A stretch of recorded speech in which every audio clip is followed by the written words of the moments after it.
but here we are. Here we go again.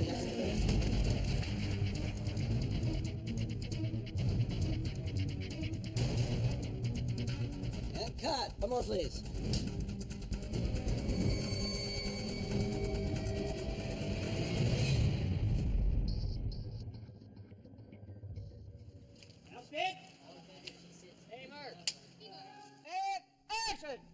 We were pretty much in a we'll wait and see that you're canceled situation at the end of season 1. Go for it.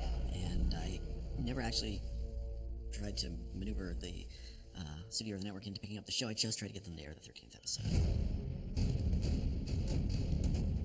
But they ultimately didn't do it.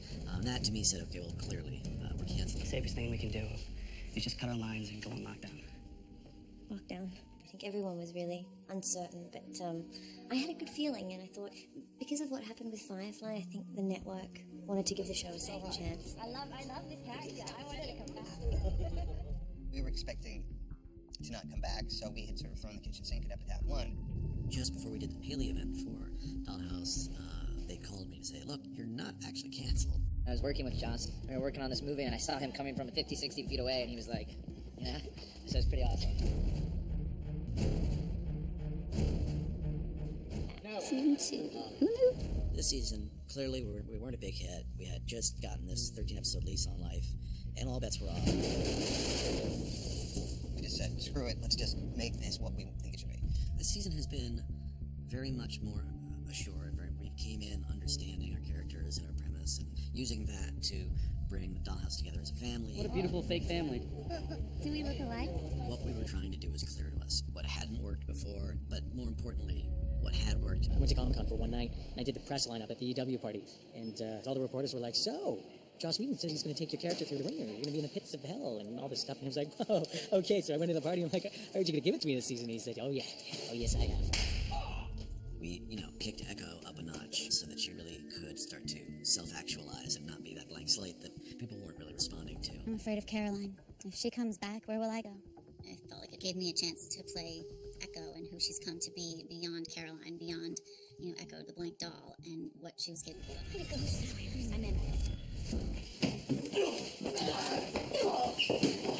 The fan response was instantaneous. We liked this. This is the Echo we want to see. They threw me some curveballs and were having fun with me as an actor and with a character. But you're not getting, man, friend. They said this whole operation is dependent upon me. We see the tough bit losing control. That is the last time you will ever speak to me like that. Topher has been one of the highlights. I didn't want to cause any more pain. The evolution of the characters is ultimately what draws audiences to all of my work. There never seems to be an end to what Joss can do with his characters and his world. He always likes to make the audience go somewhere and then sort of turn it on its head. Take it easy, What did I miss? This is not my original body, and nor will it be the last that you would hear of Lloyd Langton. We believed in taking chances, and this season has been really gratifying because of that. Last season, I was very conscious of not having this be a Joss Whedon joint. It's not a house party for my buddies. This season, I said, okay, now it is a party for my friends. Look! Joss's boss! We're a big, blacked out, dysfunctional family. This is what I have to live with every day. Mainly, I've been kind of taking care of Joss's garden and making him a lot of coffee. Oh, he's so weak! Yes, I wanted to get Alexis in there, and yes, I wanted to get Summer in there. And I had these two roles that seemed tailor-made. Deaton and Andrew and I were all drunk and dancing, and Deaton's like, Marissa should be on the show. Guess we're stuck here, what? Meg and Kilo, I believe it's called Brown Dicka Brown Brown Dicka Brown. Sexiness. We did, things like having John Cassaday direct an episode, who hadn't shot before, but who I knew had a great visual sense, which you can see in the Attic episode. Action! We have a very similar sense of storytelling, I think, a bit of a shorthand. Joss knew that I had an eye towards doing this sort of work and wanted to get behind a camera, and he's given me this chance to do something. I don't think we quite got it that time. Let's do it one more time. Those are chances that I would not have bothered to take with other shows, but this was one where we could feel how thin the ice was. If you're here, and you're just like, hey, and the whole time they're playing a scene. By the end of the second season, we were getting into, we are clearly going to be canceled again territory, so there was a lot of work to do to build towards the final crisis. The apocalypse! Again! We really wanted to bring back that future storyline, and we were were in love with it. But we also had all the main characters to pay off, and that was a lot to do. Dr. Saunders was very much a part of the heart of the piece. Then we found out we only had her for 3 episodes. Luckily, I got to shoot the scene between her and Topher in the server room, which is my favorite work of mine on this show, by a long shot. You need a freaking treatment. Why shouldn't I love you? Aren't you lovable? Aren't you Big Brother? Aren't you the Lord, my God? This season, they've really gotten a lot of great ideas, and now they're kind of like, wait, we had so much more to say. There are all these characters we would love to have paid off more. You know, I got stuck into the attic, and it's infinitely more horrible than I could have even imagined. Obviously, Melly, November, Madeline. It's my last day. I'm gonna cry. I think the way they end it with her and Paul is very poetic and the way it's supposed to be. I think the fans will be happy. Well, we always have more in store. I had a whole vision of the show sort of evolving into almost, we refer to it as the Charlie's Angels, Adele's Angels. Victor, Sierra, and Echo go on these missions to try anywhere where the tech was being abused, go solve the problem, fight the power. And Echo was the leader, Sierra was kind of the anchor, and Victor would start spinning out of control. You hit him. Why'd you hit him? He's still connected. I wrote up the whole proposal and spoke to the studio, and they said, oh yeah, but you were canceled. Like, on that day.